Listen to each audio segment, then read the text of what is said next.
ચલો ready start. આરોપી તરફેની ઉલટ તપાસમાં શાહેદે એ હકીકત કબૂલ રાખતા જણાવેલ છે કે ફરિયાદીએ બાતમીદારનું રજિસ્ટર આ કામે રજૂ કરેલ નથી. ફરિયાદી બનાવના દિવસે મામલતદાર કચેરીએથી કેટલા વાગે નીકળેલા અને કહેવાતા બનાવ સ્થળે કેટલા વાગે પહોંચેલા તેનો કોઈ ઉલ્લેખ તેઓને મળેલી ફરિયાદમાં કરેલ નથી. કહેવાતું બનાવ સ્થળે કોણ કોણ ગયેલા તેઓના નામ સરનામાનો કોઈ ઉલ્લેખ તેઓને મળેલી ફરિયાદમાં કરેલ નથી. તેમજ ફરિયાદમાં પંચોના નામ સરનામા જણાવેલ નથી. નાયબ મામલતદારે રજૂ કરેલ મશીન ખરેખર ગેસ ફિલિંગ માટે વપરાતું હતું કે પાણી ચલાવવા માટે તે અંગે ફોરેન્સિક એક્સપર્ટને બતાવી તેનો કોઈ અભિપ્રાય મેળવેલ નથી. કહેવાતા બનાવવાળી જગ્યા કોની માલિકીની હતી તે અંગે તેઓએ કોઈ દસ્તાવેજી આધાર મેળવેલો નથી. તેઓને મળેલી ફરિયાદ તથા શાહેદોના નિવેદનોમાં કોઈ વ્યક્તિએ ખરેખર વાહનમાં ગેસ પૂરતા નજરે જોયેલાની હકીકત ખુલવા પામેલી નહીં કે પક્ષકારો પાસેથી કોઈ દસ્તાવેજો મેળવેલા નથી. પેરા. હવે સૌપ્રથમ સદર કેસની હકીકતોની સમજ કેળવવા માટે આવશ્યક ચીજવસ્તુ અધિનિયમ 1955ની સામાન્ય સમજ કેળવવી પણ જરૂરી છે. જે મુજબ જાહેર હિતમાં અમુક ચીજવસ્તુઓના ઉત્પાદન, પુરવઠો અને વહેંચણી ઉપર અને તેના વેપાર અને વાણિજ્ય ઉપર નિયંત્રણ મૂકવા માટે સદર કાયદો ઘડવામાં આવેલ છે.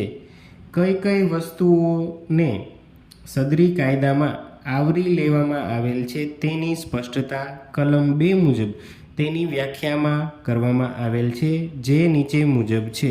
કલમ 2 વ્યાખ્યા. એ આવશ્યક ચીજવસ્તુ એટલે પેલું, ઢોરનો ઘાસચારો, ખોળ અને બીજા ખાણ સહિત.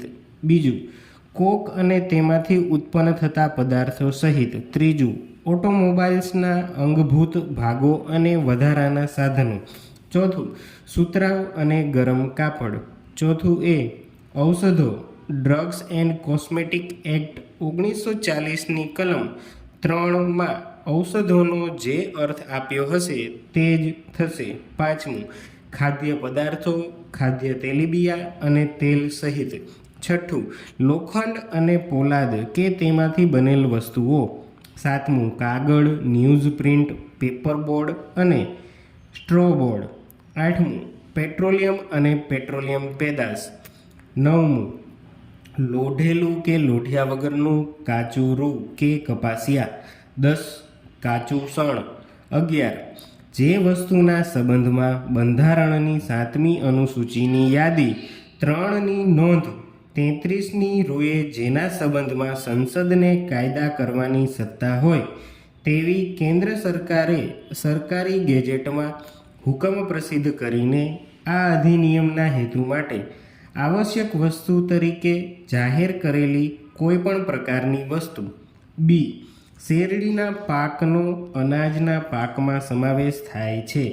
આમ સદર કેસમાં વિષય વસ્તુ તરીકે ગેસના સબસિડીવાળા બાટલામાંથી ગેસ વાહનમાં પૂરી આપવાનો આક્ષેપ છે. એલપીજી ગેસ પેટ્રોલિયમ પેદાશ છે, જેથી ઉપરોક્ત વ્યાખ્યા મુજબ તે આવશ્યક ચીજવસ્તુમાં સમાવિષ્ટ છે અને તેથી તેના ઉત્પાદન, વિતરણ અને વહેંચણીને સદરી કાયદો લાગુ પડે છે. સ્ટોપ.